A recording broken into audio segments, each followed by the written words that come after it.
Hello student. Last class में हमने जाना था universal of gravitation. Universal of gravitation में न्यूटन ने एक फॉर्मूला दिया था F is equals to G m1 m2 upon r square. लेकिन ये फोर्स किसके लिए एप्लीकेबल था? पॉइंट मासेस के लिए। Point masses. ना पॉइंट मासेस का क्या मतलब है? कोई भी दो ऑब्जेक्ट हैं वो पॉइंट मास की तरह बिहेव तब करते हैं जब उनके बीच का डिस्टेंस क्या हो, बहुत ही लार्ज हो। जैसे कि अर्थ और सन भले ही हैवी बॉडी हैं लेकिन वो पॉइंट मास की तरह बिहेव करते हैं। क्यों? क्योंकि उनके बीच का जो डिस्टेंस है वो बहुत ही लार्ज है। इट मीन्स दो ऑब्जेक्ट अगर बहुत लार्ज डिस्टेंस पे रखे हों तो वो कैसे बिहेव करेंगे? पॉइंट मास की तरह। ये फॉर्मूला जो न्यूटन ने दिया था F is equals to G m1 m2 upon r square, ये वैलिड था किसके लिए? पॉइंट मासेस के लिए। इट मीन्स कि अगर हमारे पास कोई एक्सटेंडेड मास है या लार्ज मास बॉडी है तो उसके लिए हम ये फॉर्मूला अप्लाई नहीं कर सकते थे। इस प्रॉब्लम को सॉल्व करने के लिए न्यूटन ने क्या दिया? Shell theorem. इस सेल थ्योरम के दो स्टेटमेंट हैं। पहला स्टेटमेंट है जब एक मास रखा हो आउटसाइड द सेल, एंड दूसरा स्टेटमेंट है जब एक मास रखा हो इनसाइड सेल। नाउ सेल क्या होता है? सेल आप समझ सकते हैं कि स्फेरिकल बॉडी है जो अंदर से क्या है? हॉलो है। ओके, नाउ अब हम लोग डिस्कस करेंगे इसके दोनों स्टेटमेंट। तो पहले स्टेटमेंट को देखते हैं। स्टेटमेंट फर्स्ट स्टेटमेंट में क्या कहा गया है कि मान लो हमारे पास ये एक स्फेरिकल सेल है, इसका मास है m और इसका रेडियस है r। अगर इसके आउटसाइड यहाँ कोई मास रखा है स्मॉल m, तो क्वेश्चन है कि ये सेल इस स्मॉल m पे कितना फोर्स लगाएगा। तो चूंकि ये एक्सटेंडेड बॉडी है, लार्ज बॉडी है, तो इसके लिए हम यूनिवर्सल ऑफ ग्रेविटेशन को अलाउ नहीं कर सकते थे। तो इसके लिए न्यूटन ने क्या बताया? उन्होंने बताया कि ये जो सेल है जिसका मास कैपिटल M है, ये इस मास स्मॉल m पे उतना ही फोर्स लगाएगा जितना कि अगर इस पूरे सेल का मास इसके सेंटर पे होता। इट मीन्स उन्होंने क्या किया कि इस पूरे सेल के मास को कंसंट्रेट कर दिया कहाँ पे? इस सेल के सेंटर पे। नाउ अब ये पॉइंट ऑब्जेक्ट की तरह बिहेव कर रहा है और ये भी एक पॉइंट ऑब्जेक्ट है, तो अब हम यूनिवर्सल ऑफ ग्रेविटेशन को अप्लाई कर सकते हैं। मान लेते हैं कि इसके सेंटर से और इस ऑब्जेक्ट के बीच का डिस्टेंस क्या है? Small r। तो अब हम न्यूटन्स लॉ ऑफ ग्रेविटेशन को अप्लाई करेंगे तो फोर्स कितना होगा? F is equals to G capital M into small m upon r square. Now ये फॉर्मूला कब अप्लाई हो पाया? जब न्यूटन ने बताया कि इस पूरे सेल का मास कहाँ पे है? सेंटर, उसके सेंटर पे आ गया है। ओके, नाउ इसी का दूसरा केस है। मान लो हमारे पास बहुत सारे सेल हैं। एक सेल है ये एक दूसरा सेल है और ये एक तीसरा सेल है। ठीक है, तीनों में सेम क्या है कि तीनों का सेंटर सेम है। इसका मास है m1, इसका मास है m2 और इसका मास है m3।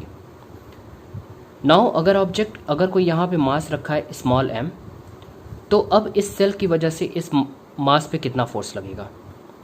तो फिर हम क्या करेंगे? न्यूटन के सेल थ्योरम को अप्लाई करेंगे। न्यूटन के सेल थ्योरम ने क्या बताया? अब इस वाली मास के भी बाहर है ये मास, ये m2 के भी बाहर है ये मास m, और m3 के भी बाहर है ये, तो ये तीनों मिलके इस पे फोर्स लगाएंगे। ओके, और तीनों का सेंटर सेम है, तो अब इन तीनों का मास कहाँ आ जाएगा? सेंटर पे। तो सेंटर पे टोटल मास हो गया m1 plus m2 plus m3। अब अगर इसके सेंटर से इसका दूरी कितना है? r है, तो फोर्स कितना हो जाएगा? F is equals to capital G into centre पे मास कितना है? m1 plus m2 plus m3 into small m upon distance का स्क्वायर r स्क्वायर। ओके, तो ये था पहला पार्ट। पहले पार्ट में क्या बताया गया कि कोई भी स्फेरिकल सेल है, उसके बाहर अगर कोई मास रखा है तो वो स्फेरिकल सेल उस मास पे उतना ही फोर्स लगाएगा जितना कि अगर उस स्फेरिकल सेल का टोटल मास उसके सेंटर पे होता। ओके, नाउ अब हम लोग देखते हैं सेकंड पार्ट। स्टेटमेंट सेकंड में क्या कहा गया है?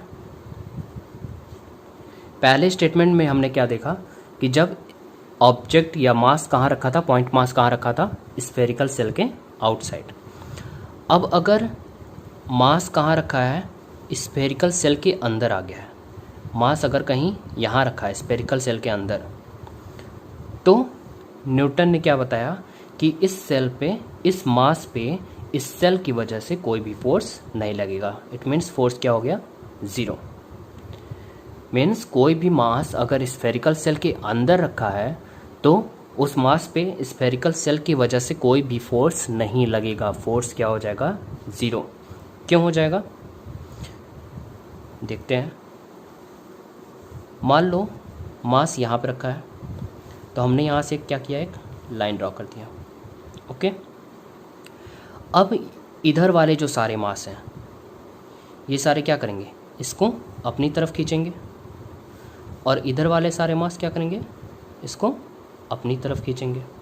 ठीक है, तो इसकी वजह से क्या होगा, दोनों फोर्स एक दूसरे को कैंसिल आउट कर देंगे, क्योंकि फोर्स क्या है, वेक्टर क्वांटिटी है, तो दोनों फोर्स क्या करेंगे, एक दूसरे को कैंसिल आउट कर देंगे। अब आप सोच रहे होंगे इधर तो इतना ज़्यादा मास है और इधर इतना कम मास है, तो कैसे ये एक दूसरे को कैंसिल आउट कर देंगे। तो ये देखिए कि इस मास से इधर वाले मास का डिस्टेंस भी क्या है, ज़्यादा है as compare to this distance. Okay, it means कि कोई भी मास जब स्फेरिकल सेल के अंदर होगा तो स्फेरिकल सेल की वजह से उस मास पे कोई भी फोर्स नहीं लगेगा। फोर्स क्या हो जाएगा, ज़ीरो। अभी कंडीशन कंसिडर करते हैं। मान लेते हैं कि एक स्फेरिकल सेल है, ये एक दूसरा स्फेरिकल सेल है, और ये एक तीसरा स्फेरिकल सेल है। ठीक है, इसका मास है m1, इसका मास है m2 और इसका मास है m3। अब हम मान लेते हैं कि कोई मास है जो कहाँ रखा है, यहाँ पे रखा है। ठीक है, ए के बाहर रखा है, बी के भी बाहर है, बी वाले सेल के भी बाहर है, लेकिन सी वाले सेल के अंदर है।